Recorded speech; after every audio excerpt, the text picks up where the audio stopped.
Here's an overview of the bony landmarks of the pelvis.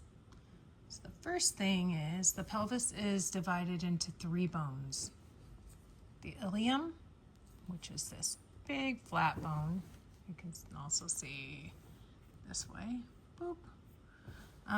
The ischium, which is this posterior bone that divides kind of right to about here. And the pubis, which is this area. It even it's a little bit further, and then part of this area here, which I'll get into soon. This area is called the acetabulum, this concave area. It articulates with the head of the femur to create the coxal joint. So when we're looking at first the ilium, I'm going to start with the iliac crest. I'm going to move all the way to the anterior superior iliac spine. There's a little notch. Anterior inferior iliac spine. And then we're going to go down to this top portion, the most superior aspect of the pubis. This, if you can see, yeah, you can see it with that light. That looks really good. This is the pectineal line.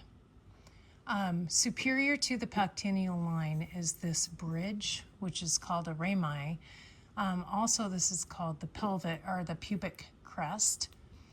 There's 3 names for it: pubic crest, superior pubic rami, or the obturator rami. So the obturator is right here. Obturator foramen. Foramen is a hole, so that's where you can see the obturator rami right above, or the pubic crest. There is this lump that's on the pubic area. I don't know if you can see that really well. The pubic tubercle. Then in between is the pubic synthesis. If you have a superior rami, you have an inferior rami. So on the pubis itself, this is the inferior pubic rami, or pubis rami. I am going to hit up now the ischium. So half of this rami or bridge is the pubis, half is the ischium. So this is the ischial rami. Then moving a little posteriorly, we have the ischial tuberosity, not to be mistaken with, let me show you this one, the ischial tubercle. I'm going to move to the back portion of the pelvis. The pelvis here is the iliac crest, moving down to that posterior superior iliac spine.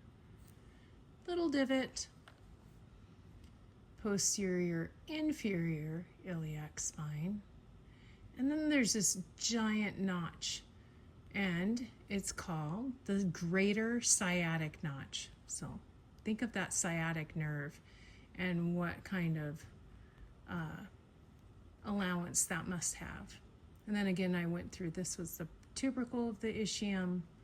And then whenever you have a greater something, you have a lesser. So here's a greater sciatic notch, and here's the lesser sciatic notch. I'll move this tape off here. I think I said ischial tuberosity, which is also called our sits bones. Moving this around. So this is the hole in the pelvis is called the pelvic inlet. It is larger in biologically born females than males. And this is also a really nice way that you can see these little, let me make sure it's in focus. So the anterior superior iliac spine, anterior inferior iliac spine, pubic tubercles are there, and the rami, there's one superior, one inferior, or the crest. So the next thing that I want you to look at will be the gluteal lines. And this actually, the slide's pretty good for this. So this line right back here is the posterior gluteal line. This line here is the anterior gluteal line. And then you can kind of see when I tilt this up, the inferior gluteal line. All lines of demarcation of our glutes and where they attach. Another nice area to look at would be the sacrum, which is made of 5 fused bones. From the sacrum arises the sacral plexus. So there's a sacral plexus and a lumbar plexus in the low back. Also, this little joint articulation between the ilium and the sacrum is called the sacral iliac joint. This little guy at the very bottom, boop, boop, that one's called, oh, look at me. It's a coccyx. So there's your tiny little coccyx.